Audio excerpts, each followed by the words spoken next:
some of the liberals are finally starting to put it together and dealing with reality. I guess they're through the stage of denial following Election Day a couple of weeks ago. Not all of them. Yesterday, the President of the United States told reporters Hillary Clinton lost because of gerrymandering, that is, redistricting. I don't know how that would work because you're talking about congressional districts or state legislative districts, and that has no impact on the electors in your state who will be following the votes in their states for presidential candidates. But that's the latest excuse. And as expected, liberal media will repeat that and think that you'll take it as fact, even though it's a bunch of hoo ha. This is what's been going on the last 3 weeks or 2 weeks, and they're trying to explain it away.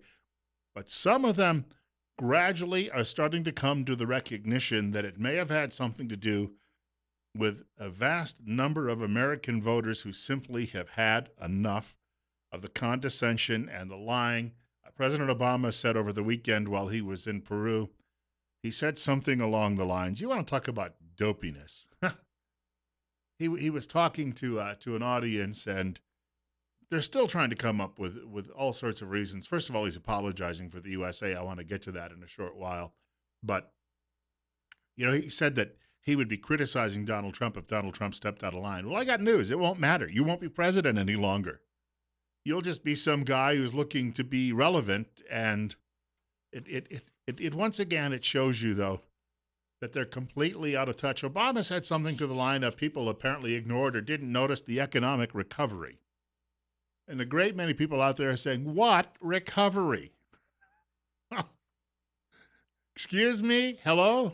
Well, but yeah, the economy has grown at a snail's pace for 8 years, so that is a recovery. Yeah, how's that improving my life? Well, we have a lot of new Latin voters who are here, and of course they're living here illegally and voting illegally and giving Hillary Clinton the nationwide popular vote, but you realize it's very good for them. Yeah, but what about the people, Mr. Obama, that you're most responsible to? A writer of all things at the Times News. I saw this yesterday and I had to mention it. Her name is Linda Brugger. She's a Twin Falls Democrat. I know she's rare in this area, but I'm told that there are more Democrats in Twin Falls City than we probably would recognize. A lot of them keep a low profile, just like Trump supporters in many cases kept low profiles because they didn't want someone throwing eggs at them or spitting upon them. Now, we on the American right, we don't do those things. Yet these people, they're all afraid of us, so they think we would do it, so they don't generally make it public that they happen to be liberals in this part of the country. But I thought she really hit the nail on the head. She's talking about this whole hierarchy of needs. A guy by the name of Maslow put this out years and years and years ago. And she said it has been ignored by policymakers. In other words, Democrats who run the bureaucracy and even elected Democrats in Washington. That's, of course, my words, not hers. But she goes on to say there is a group of people who saw substantial incomes vanish in the Great Recession. Yeah, no crap, Sherlock. I mean, it's finally, after all of their talk about, we need to make sure that we have inclusiveness and that all the left-handed people get treated just like the right-handed people. And even if they have strange proclivities, we need to make sure that they're okay. And we tell them, I'm okay, you're okay. They finally figured it out. People are more interested in how they're going to pay their bills. She says, I must also mention terrorists and anarchists. And she says, these do frighten people. And so when you have people who are out in the street right now screaming and yelling and burning and smashing windows and saying, Donald Trump's not my president, people look at that sort of rabble and it only strengthens Donald Trump's hand as it did before Election Day. She also writes a little higher, but probably the tipping point is the need for esteem. And she says, when Hillary Clinton called people a basket full of deplorables, she says, well, Hillary didn't mean a lot of people. People did sit back and they looked at it and they thought, why would I vote for anyone who's going to call me names? It's that condescension. So here's one Democrat. I want to give her a bit of a hand this morning because I think she pretty well nailed it. That they no longer in that party care about the common man, the little guy, the guy who's trying to get ahead in this world. It's all about protecting some, sage grouse or the hairy-chested nut scratcher or making sure that big grown men can go into the potty with your little girl. And they've forgotten what Americans really believe and what we're really all about.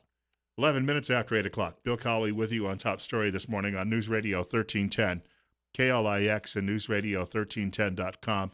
I have a couple of friends coming by from the Twin Falls County Sheriff's Department just after 9 o'clock news today. We're going to be talking about recruitment efforts. It is becoming more and more difficult to recruit law enforcers in this country. And after what happened in Boise a little over a week ago, and then what happened over the course of this weekend across the country, understandably, we may know why. And that may well be another reason people said enough. You know, the liberals who are calling out police officers are getting those law enforcers killed. So we'll be talking about that coming up in the next hour. Also, Randy Staples will join us in half an hour. Speaking of newspaper columnists, Randy's a successful one, and of course he's the publisher of Idaho Weekly Briefing, but there's a guy named Dick Pullman. He looks like John Lennon in this photograph. He's got a beard straight out of 1975, and he's got the little granny glasses that John Lennon used to wear. You take one look at him, and it just screams liberal. Beyond the Beltway, Democrats are even worse off, and he's writing about how bad things are for Democrats across the country. Because in the states, you've got 33 Republican governors now, and if you take away the illegal alien vote in North Carolina, the Republican governor would maintain his seat. I think it's down to just a few thousand votes in there will be a recount there, and that election will not be certified for a while. But once they actually find out how many of the people who voted illegally or voted twice, you could see Governor Pat McCrory return to the State House in North Carolina. But this writer is saying this is where the liberal media perpetuates the big lie. And in his opening paragraph, he says, he's mentioning Donald Trump, Team Trump as he calls them, quote, is scrambling to form a government with predictable incompetence, unquote. Now, even the liberal lion David Axelrod, former right-hand man to President Barack Obama, said a couple of days ago in a tweet that the Obama White House was nowhere near as far along in the transition process as Donald Trump is at this point. And in fact, if we look back at White Houses that have been coming in and putting in together transition teams throughout history, Trump is probably about average right now. And yet, we know this, and this guy works in media, he knows this, and yet he wants to keep repeating that somehow Team Trump is in disarray. Why? Because he's hoping that you're not paying attention and that you'll go, well, thank you, liberal media columnist, for telling me that. Donald Trump isn't incompetent. I'm glad you told me. I will keep that in mind when I go back to the ballot box and vote for president again in 4 years. And I will vote for a left-handed homosexual crossdresser to please you. Or whatever it is they would like you to vote for. It's 8:14. Bill Colley with you on Top Story this morning, 41. And I do want to thank you for spending some time with us. I've been going through all of this, and I got to tell you, it gets worse. Some of these screaming memes on the liberal side. There is a woman by the name of Randi Weingarten, and she is with the American Federation of Teachers. She leads that communist front group called the Labor Union, and she was giving an address to her membership just a few days ago. And listen to what she says about Donald Trump and his basket full of deplorables. After what happened in the 1930s and 40s, we used to have a saying called never again. Never again. Never again have some kind of Holocaust. Never again. Frankly, as the last panel was saying, that has to mean not never again just for Jews, but never again for Muslims, never again for our Latino friends and neighbors, never again for our other vulnerable populations, including what are still an LGBTQ population. And so when we think about what we're walking into, the last panel I thought was quite right. Donald Trump is masterful at disruption and division. Disruption and division create discrimination. And when we don't stay together as a collective, as a coalition, then we are open to that kind of discrimination. So you get it now. The leader of one of the largest, there's two really big ones. She's the leader of one of them. He's telling people Donald Trump is a Nazi and Trump and his gang are going to be gassing you in crematoria if you happen to be Jewish, Muslim, an illegal immigrant, or an LGBTQ person. Is an LGBTQ, that's what, with bacon, lettuce, and tomato or something like that. So that's the message. Meanwhile, she's not actually interested in teaching your children. Well, they want to inculcate your children into whatever lifestyle they have and proselytize to them. But to actually teach them to succeed in life, no, that's not on their agenda. It's all about telling your members, oh boy, oh boy, oh boy, here's some more gravy. If the students graduate and can't count to 10, who cares, right? As long as you got what you wanted. 736-0300, the telephone number for reaching our program. I'll take some of your calls in the next segment of the program following the break, which is coming up shortly. But one more of these. Yesterday on Fox News Sunday, Juan Williams was speaking, and he said that Trump is picking a team of radicals. And Laura Ingraham took issue with Williams. Listen to her call him out. This is the kind of stuff that has turned people against Washington, D.C.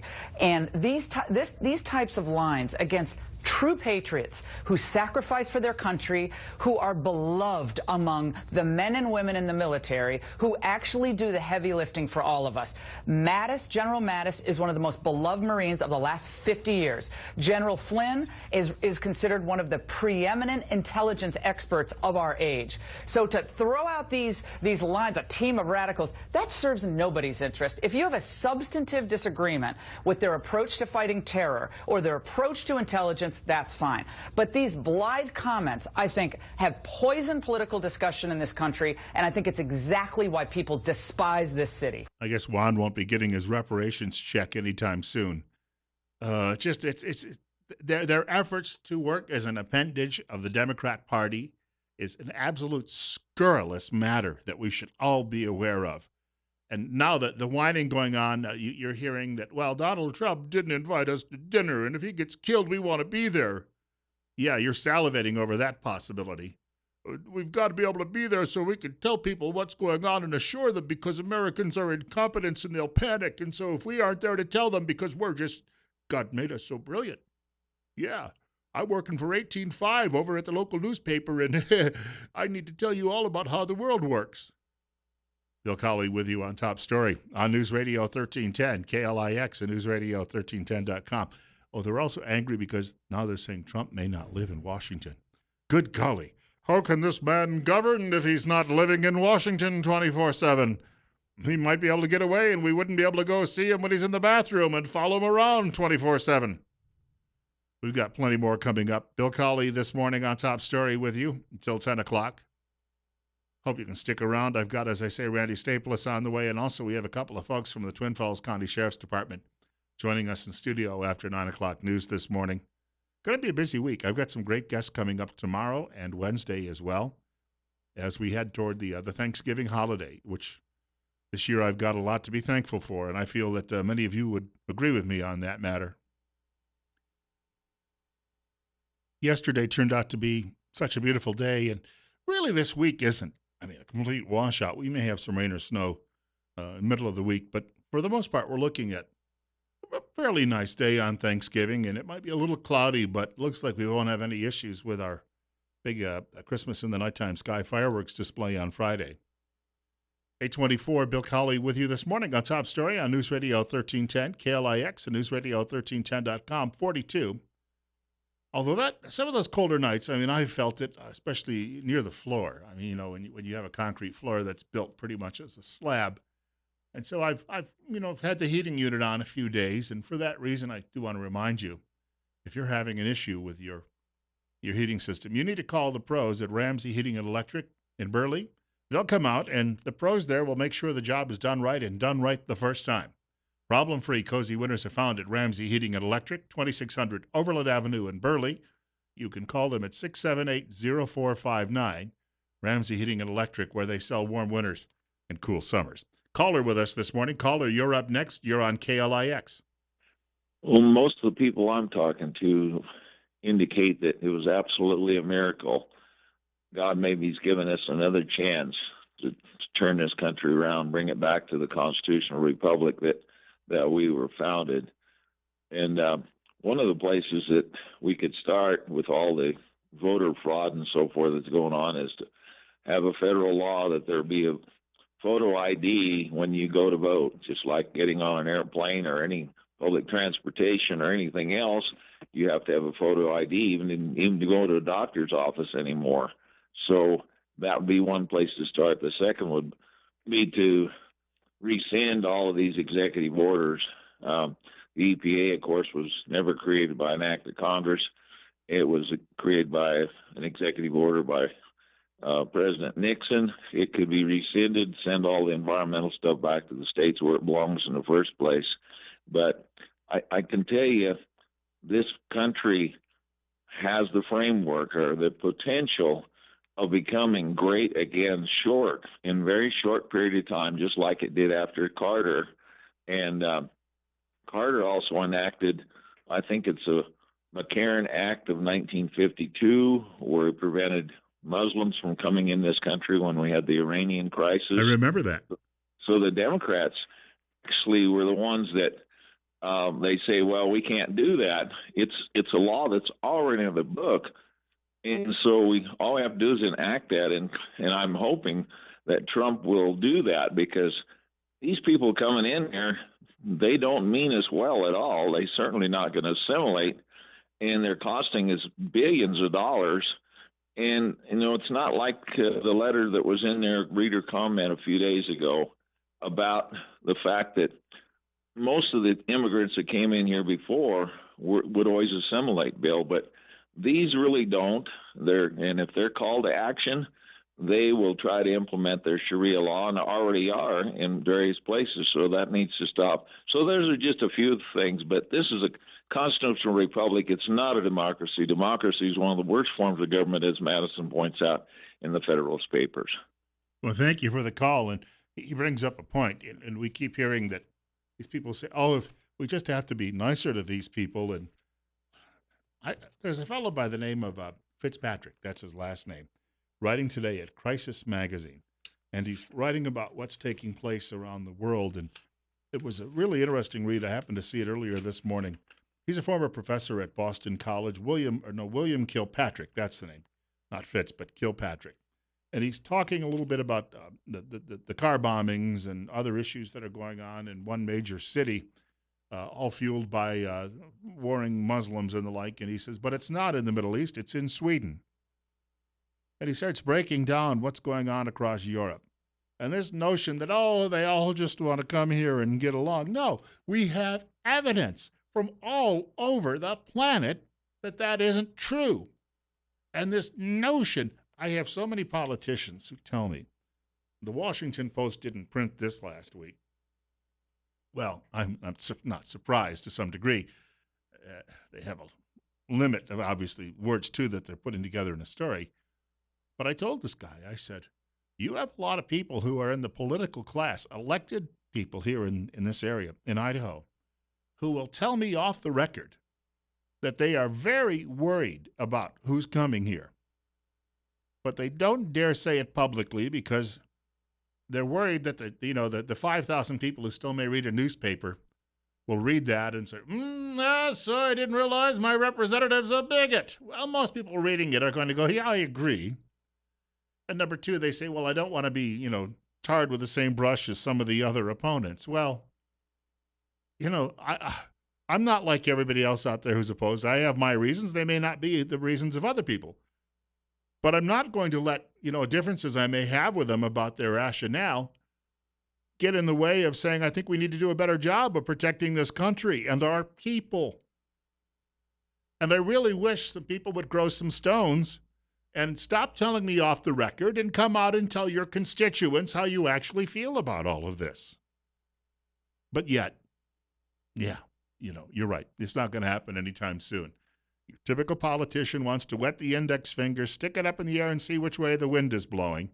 And they all figure, well, I won't be around when it all hits the fan.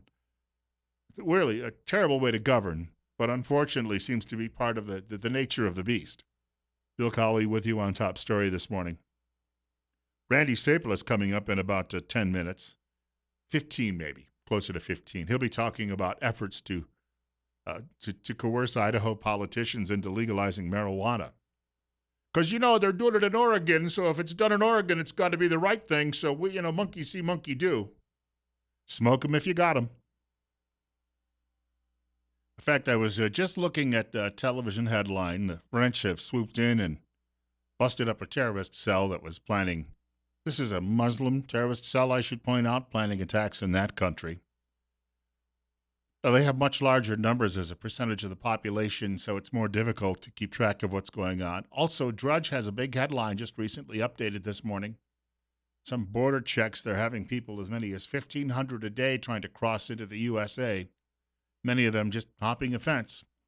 But pay no attention to any of this sort of stuff. We wouldn't want to be viewed as being mean now, would we? 8:34, Bill Colley with you on Top Story. And they're all going to register as Democrats, and they'll be good little loyal liberal soldiers. Well, until they actually outnumber us and then chop our heads off. But aside from that, they're going to vote for all sorts of goodies that they can get from the federal government. And you poor Appalachians out there in West Virginia, you'll have to foot the bill as usual. And you're racist bigots, so we don't care that it hurts you. Absolutely not. By the way, if you're thinking about retiring someday, and people in Appalachia obviously already had to because they haven't had a job in 10 years, and they can't find any. But on the other hand, if you're living in a place like southern Idaho and you're still employed here in the reddest of red states, I'd like to recommend that you start thinking about retirement and how you're going to pay for it. And what I'd like to do is mention the good folks at Waddell and Reed here in Twin Falls. They've been investing people's money, 8 decades. Now, if you've been doing it that long, you're doing something right. One of the oldest firms in the country to offer mutual funds, and in fact, they offer two, which most investment firms don't. And they're not going to take your money and just fritter it away on some, ridiculous investment. They will invest it in tried and true strategies to make your money grow. And as I said, they've been doing it now. It'll be 80 years in just a couple of months. They are working, obviously, for you as an individual because they know that individually you may be different than the guy who comes into the office half an hour after you, your needs, your wants, all of those things. And they do take that planning personally.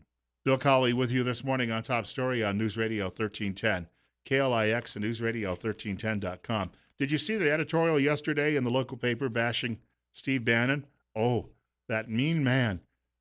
He wasn't nice to Chobani. Oh, well, it's not like the factory out there is going to be crying or anything about it.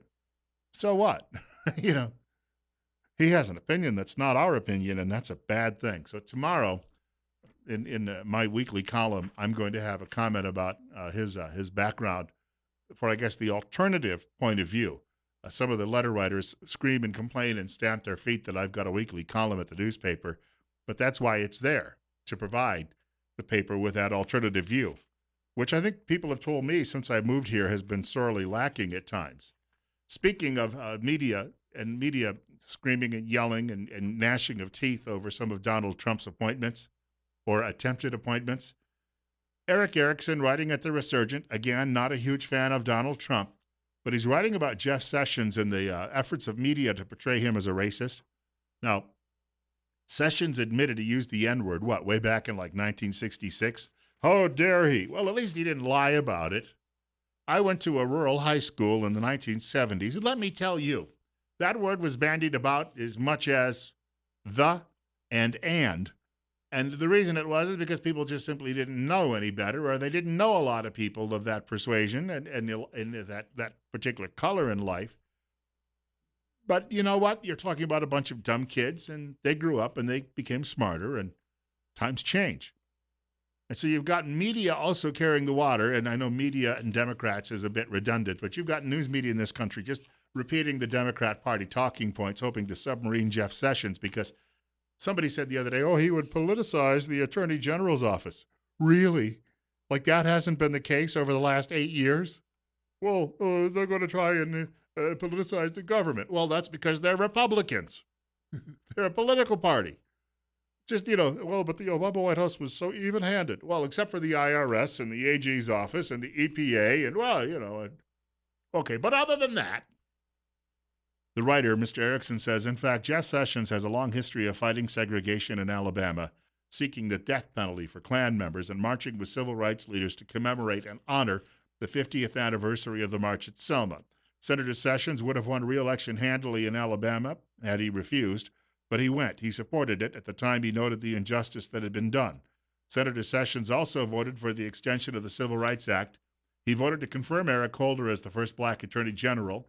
Senator Sessions and Senator Dick Durbin, the liberal from Illinois, co-sponsored legislation to bring penalties for crack possession, which many African Americans felt unfairly targeted them, more in line with the penalties for powder cocaine. Senator Sessions spearheaded the effort to award the Congressional Gold Medal to Rosa Parks, an Alabama native and civil rights icon. And brace yourself. When Senator Jeff Sessions was young, he campaigned against George Wallace in Alabama. Oh, how come the media is not telling me any of that? Because Chuck Schumer's telling them not to. Oh, yes, so Senator Schumer is my master. You know, when Chuck left the Munsters, he kept all the magical powers when he was playing Grandpa. Yeah. And so what he's done is he's basically thrown a little pixie dust out there, and the media says, yes, I will do your bidding. And plus, he's the most macho member of the U.S. Senate. There's a lot of fear among media of the guy. Yeah, he's going to open up a great big can of well, never mind. 20 minutes away from 9 o'clock. Bill Colley with you on Top Story on News Radio 1310 KLIX and newsradio1310.com. Randy Staples from Idaho Weekly Briefing on the way in just a minute. Going to talk about marijuana legalization because I know you're all anxious to go out and buy a bag.